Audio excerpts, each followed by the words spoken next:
Imagine being a ghost hunter who is also dating a ghost, because that is not a complicated relationship dynamic at all.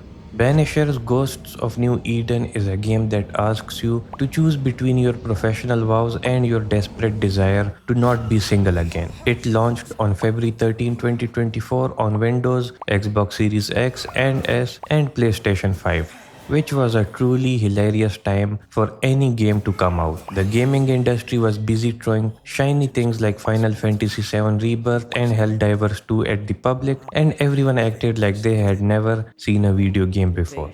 People were so distracted by democracy and giant swords that they almost missed this little gem from Don't Nod and Focus Entertainment. It is almost like the publisher wanted to see if the game could survive a literal apocalypse of high profile releases. Welcome to Nullplayer Paradox. I am Castigator, and today we are putting Banishers Ghosts of New Eden through the weighted reality check of dynamic categories.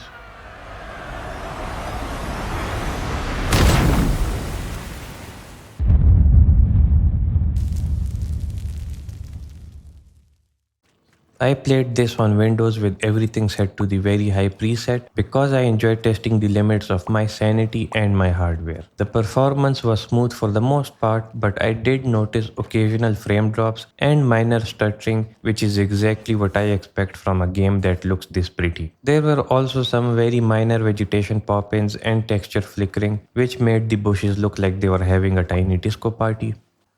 As for bugs and crashes, the game did not crash even once, which was a miracle in 2024, and proud to say that we continued the trend right into 2026 too. However, the camera once decided to go behind a tree during a dialogue because it was shy. You end up looking at a blurry close-up of bark instead of the characters, but the camera eventually figures it out and cycles around. I also got stuck on characters or objects a few times like a clumsy toddler, but I always got free eventually and fairly quickly too. The weirdest part was when my manual save file vanished into the void near the end of the game, which was more terrifying than any ghost in the actual story. I did not lose any progress both times, but while manually saving, the save file did disappear twice. So I would just create a new manual save file. The controls are simple and intuitive, which is great because I do not have the brain power for anything complex. They can feel a little finicky or laggy at times, but it is rare enough that I did not throw a tantrum. The combat is engaging and keeps things fresh with a good variety of enemies. It can get a little clunky and difficult if you are not careful, but it does not feel as repetitive as some other games that think fighting the same three dudes for 40 hours is peak entertainment. You can switch between Red, who uses sword along with a rifle, and Antea, who uses supernatural spirit powers, or just focus, commitment, and sheer will of punching ghosts in the face. It is a dual character mechanic that actually works well for both combat and puzzles.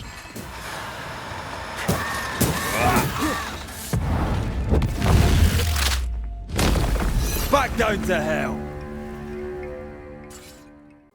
The story is an absolute 10 out of 10 with a mysterious and intriguing start and an emotional ending that hits like a freight train. You play as Antea Duarte and Red McRae in colonial North America during the year 1695. Antea dies early on and becomes a ghost, which creates a central moral conflict. You have to decide whether to help her ascend peacefully or sacrifice living people to bring her back. Numerous good and bad endings to the story based on how you fared in your choices. The writing and humor in the dialogues are amazing, and the voiceovers really sell the haunting atmosphere. The characters have strong personalities, and their expressions during close-ups actually look human for once. The game does not sugarcoat your choices at all, and you can really feel the consequences of being a terrible person if that is the path you choose.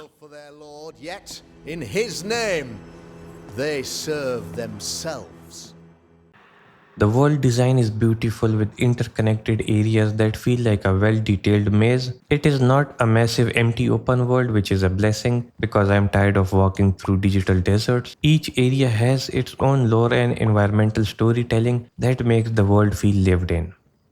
The visuals are quite decent and everything feels alive even if it feels a tad bit outdated in few spots. I especially loved the hand-painted artwork on the loading screens because it shows someone actually put effort into the presentation. The gameplay loop is a solid mix of exploration and mystery solving, but it is a little rough around the edges at times. There is a lot of running and walking during side quests, which can get a little boring if you do not enjoy scenic strolls through haunted woods or barren coasts.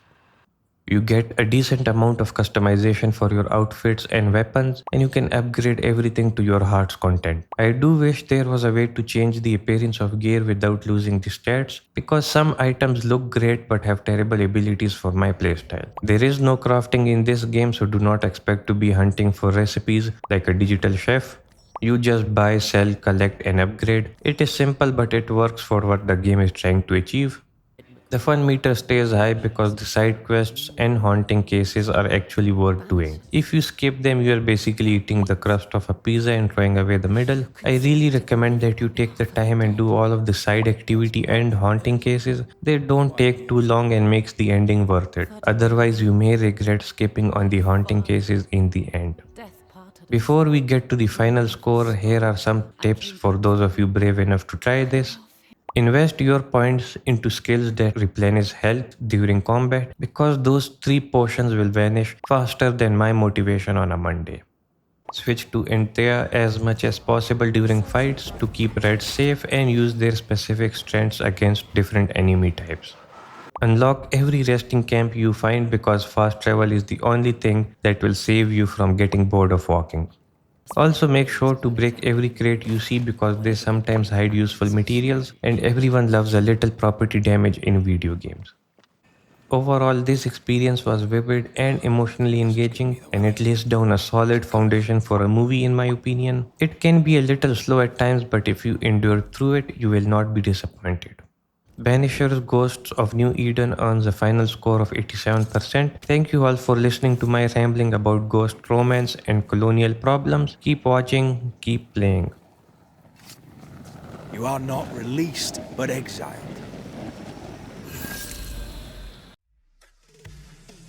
Thanks for watching. If you liked what you saw, don't forget to like the video, comment, or subscribe for more.